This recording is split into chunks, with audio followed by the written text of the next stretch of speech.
In 1979, an 18-ounce blue box changed the way we see the world by making us stop looking at it. While every other radio was built to be shared, Sony was building a wall.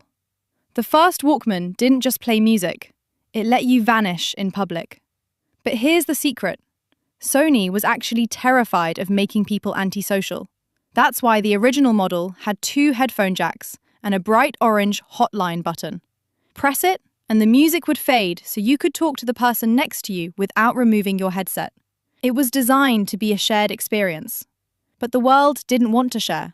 Within a year, the Hotline button was gone. People didn't want to talk. They wanted to be alone. The reaction was immediate.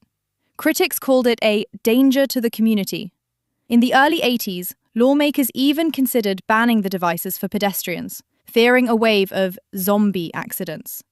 They were baffled by the sight of people physically present in a crowd, but mentally miles away. By the mid-80s, the Walkman exploded into a neon fever dream. We saw the birth of the sports line, dipped in eye-popping yellows and rugged plastics. It wasn't just a player anymore, it was a fashion statement. It was the era of mixtapes, of handwritten labels, and the physical ritual of flipping the tape.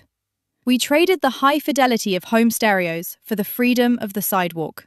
It turned the public square into a private theatre. For the first time in history, we could choose our own soundtrack for reality. But that freedom came with a price. We started looking at our feet instead of each other.